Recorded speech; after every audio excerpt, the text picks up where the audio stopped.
नमस्कार मंडळी, welcome back to my channel. मी शिवानी तुम्हा सगळ्यांचं स्वाद किचन ह्या यूट्यूब चॅनलवर अगदी मनापासून स्वागत करते. तर आज आपण एक वाटी डाळीचं पीठ आणि टोमॅटोपासून अशी एक मस्त भन्नाट रेसिपी बनवतोय, जी रेसिपी अगदी खमंग आणि चटपटीत लागते. चला तर मग रेसिपीला लगेच सुरुवात करूयात. पण त्याआधी जर तुम्ही चॅनलवरती नवीन असाल आणि अजूनही चॅनलला सबस्क्राईब केलं नसेल, प्लीज चॅनलला सबस्क्राईब करा. तर त्यासाठी आता इथं बघा आपण एक वाटी इतकं डाळीचं म्हणजेच मी बेसनचं पीठ घेतलंय आणि त्यानंतर 2 लाल पिकलेले टोमॅटो घेतलेत. टोमॅटो जर मीडियम साईजचे असतील तुम्ही 3 पण घेऊ शकता. आता हे टोमॅटो स्वच्छ धुवून मी हे उभ्या आकारामध्ये चिरून एका मिक्सरच्या भांड्यामध्ये घातले. आतला जो काही बियांचा भाग आहे तो मी काढून घेतला. त्यानंतर 3 ते 4 हिरव्या मिरच्या घेतल्या. आता जर लहान मुलं खाणार असतील तर तुम्ही ह्याचं प्रमाण कमी ठेवू शकता आणि जर तुम्हाला जास्त तिखट आवडत असेल तुम्ही थोडे जास्त पण ह्या मिरच्या घेऊ शकता. ह्यामध्ये आता आपण 1 चमचा जिरे घालूयात. अर्धा इंच आल्याचे बारीक काप, 7 ते 8 लसूण पाकळ्या घालून आता आपण हे सगळं बारीक असं वाटून घेणार आहोत. टोमॅटोमध्ये ना भरपूर प्रमाणात पाणी असतं, त्यामुळे पाणी घालून हे अजिबात वाटण्याची गरज नाहीये.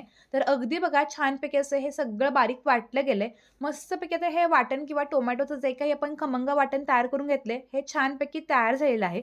आता एका बाउलमध्ये बघा मी 1 वाटी इतकं डाळीचं म्हणजेच बेसनचं पीठ घेतलंय. तुम्ही हे प्रमाण एखाद्या कपाने देखील घेऊ शकता. ह्यामध्ये आता आपण 2 मोठे चमचे तांदळाचं पीठ वापरतोय. चवीनुसार मीठ, अर्धा चमचा धने पावडर घातली मी. त्यानंतर थोडीशी मी रंगासाठी काश्मीरी लाल तिखट वापरते. पाव चमचा आपण याच्यामध्ये हळदपूड वापरूया आणि आपण मगाशी जे टोमॅटोचं जे काही खमंग वाटण वाटून घेतलं होतं, ते संपूर्ण वाटण आता आपण याच्यामध्ये अशा पद्धतीने घालून घेणार आहोत. ह्यामध्ये बारीक चिरलेला मीडियम साईजचा कांदा, भरपूर सारी बारीक चिरून घेतलेली कोथिंबीर घातली आणि आता हे सगळं चांगलंसं मिक्स करून घेणार आहोत. सुरुवातीला हे सगळे मसाले आणि टोमॅटोचं मिश्रण चांगलं मिक्स करून घ्यायचं. ह्याच्यामध्ये कोणत्याही प्रकारच्या गाठी किंवा गुठळ्या होणार नाहीत ह्याची काळजी घ्यायची.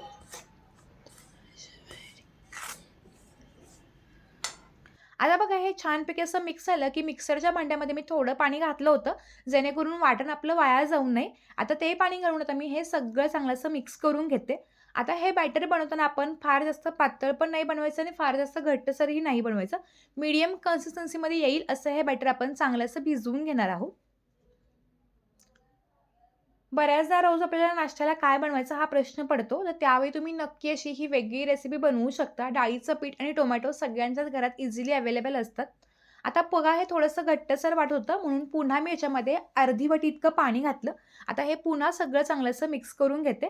आता बेसन पिठावरती देखील आपल्या पाण्याचं प्रमाण कमी जास्त ठरवू शकतो. जर पीठ खूप मोठं-मोठं असेल ना किंवा गर्भ असेल तर थोडं जास्त पाणी लागतं आणि अगदी बारीक दळलं गेलं असेल थोडं कमी पाणी लागतं. त्यामुळे बेसन पिठावर देखील पाण्याचं प्रमाण अवलंबून आहे.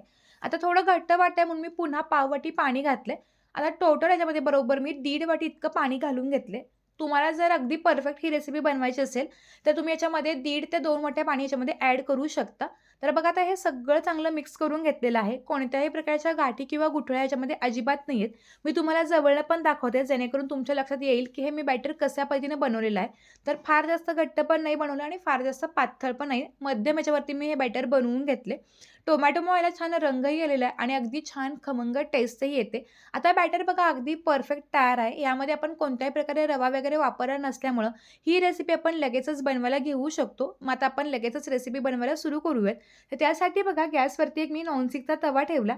तवा चांगला मोठ्या गॅसवरती ठेवून तापवून घ्यायचा. त्यानंतर अशा पद्धतीनं ब्रशनं तेल लावून घेऊन गॅस थोडासा मीडियम करून जे बॅटर आपण तयार करून घेतलेलं आहे ते बॅटर पुन्हा एकदा छानपैकी मिक्स करून तुम्हाला व्हिडिओमध्ये दिसते अगदी त्या पद्धतीनं आपण हे बॅटर तव्यावरती घालून घेतोय. सुरुवातीला हे कडेनं घालून थोडंसं असं पद्धतीनं हे जाडसर पसरवून घेणार आहोत. जेणेकरून ना जेव्हा आपण हे टोमॅटो ऑमलेट बनवू ना तेव्हा ते अगदी छानपैकी गुबगुबीत आणि अगदी मस्त चवीला लागेल. फार पातळ जर बनवलं गेलं ना थोडंसं ते वातड बनतात. त्यामुळे आपण फार पातळ न बनवता थोडंसं जाडसर असे बनवायचे. 2 ते 3 मिनिटं गॅस मध्यम ठेवला. आता वरची बाजू बघा अगदी छान कोरडी झाल्यानंतर वरून आणि कडेनं थोडंसं तेल सोडून घ्यायचं. जेणेकरून हे अजिबात खाली चिकटत नाही.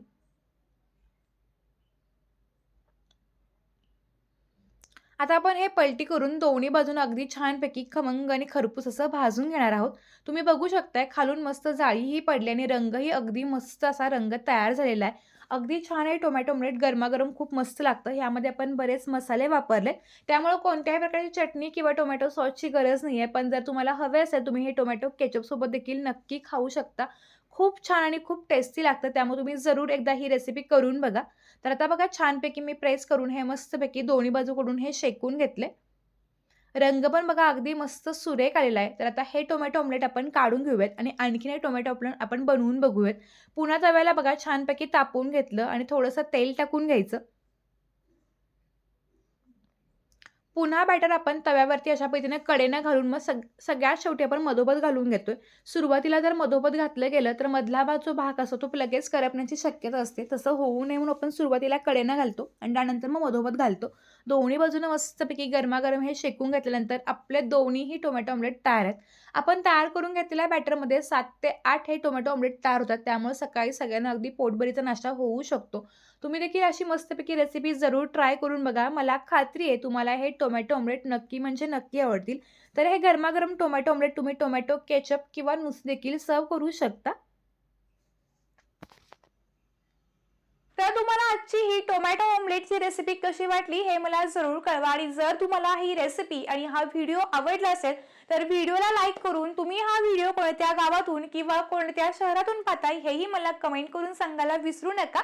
चला तर भेटूया एका नवीन आणि अशा छान रेसिपी सोबत. तोपर्यंत धन्यवाद.